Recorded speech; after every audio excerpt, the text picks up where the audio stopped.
Our last episode showed how we can truly unit test route handlers. This worked because route handlers in Express-based node projects are not magical in any way. They're just functions, and we can control what objects they get as arguments.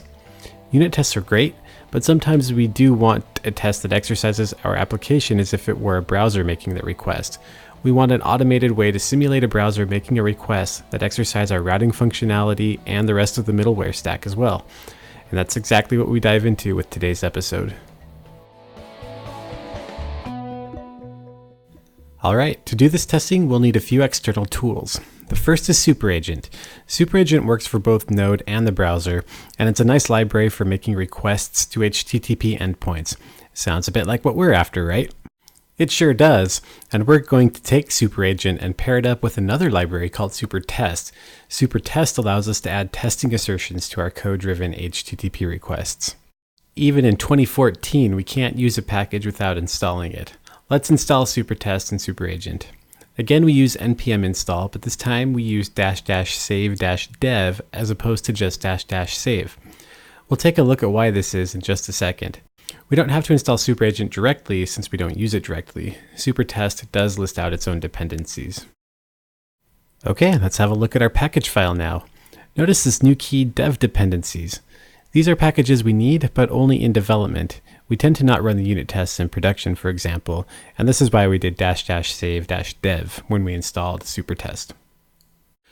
Notice then that Mocha is out of place. Let's go ahead and just move that into place since we have the package file open. In our test file now, we follow the standard pattern and require the module we need, in this case, SuperTest. We're going to start structuring this file for tests that are to come later. Let's separate some logic here.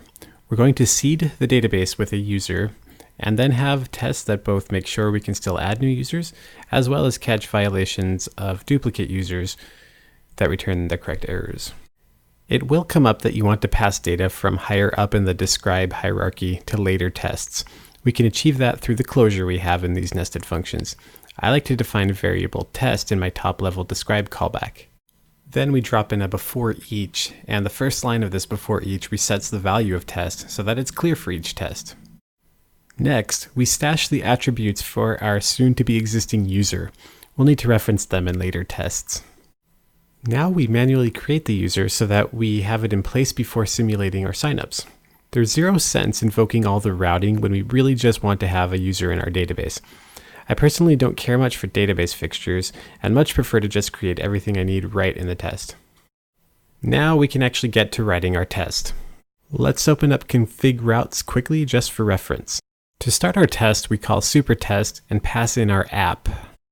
Creating a user should be a post, so we call post, but if we were testing a get route, then we would call get and so forth. This works for all the HTTP verbs. So then we just type in the URL that we want to hit for the test. The send method is where we simulate the form data that the browser would send, and we just plug in a JavaScript object.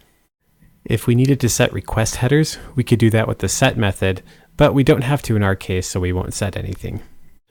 Now we can add our expectations about the request itself. We expect it to be a 200, so we can put that like so. If we expected a particular content type, we could put something like this, but again, that doesn't apply to this case. We'll see that in later tests. When we have all that connected, we can then call end, which takes a 2-parameter function. Those parameters we call air and res.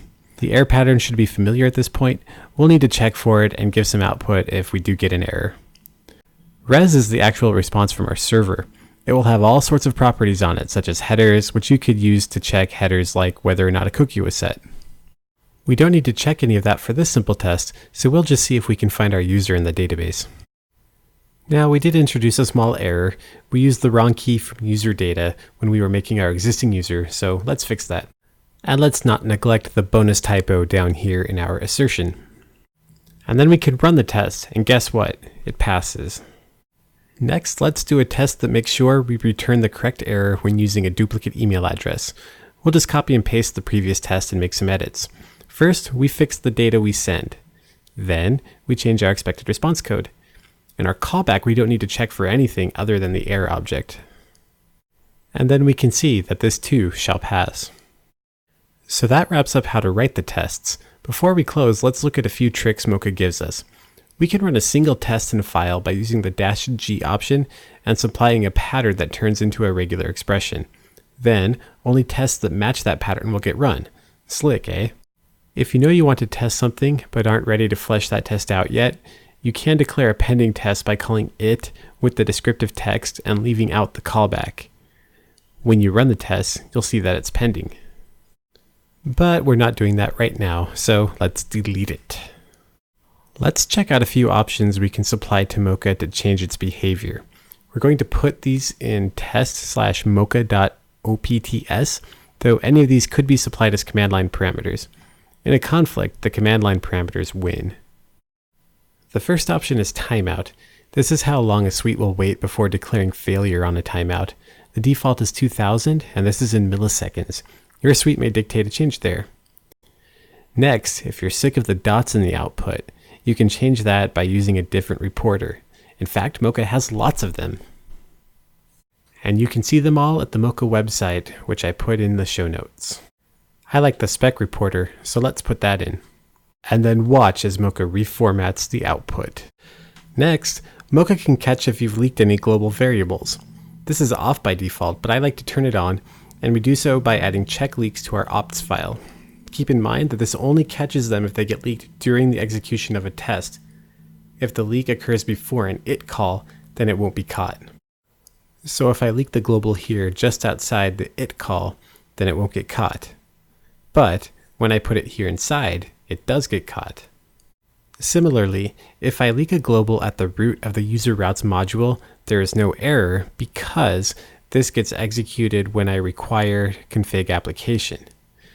But when it's part of the code that actually runs during the test, I do get the error. Okay, so one last tip here. If your platform supports Make, then it's a really good idea to create a makefile so that other developers and you can easily run the tests. Here's what ours looks like. There's nothing much that's special here, except notice that we find the files under the test directory that end in test.js. And that is why 2 episodes ago we started that convention. Well folks, this is a big milestone. We've seen all the core Node stuff we need to actually write an app. We could stop here and send you on your way, but then the series wouldn't be Learn All the Nodes.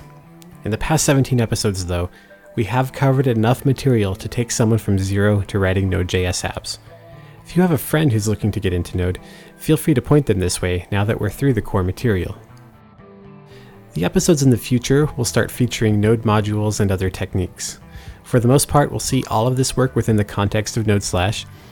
We'll see the sort of real-time communication that makes Node.js popular. We'll pretty up the Node/ homepage. We'll even talk deployment. We'll see you next week.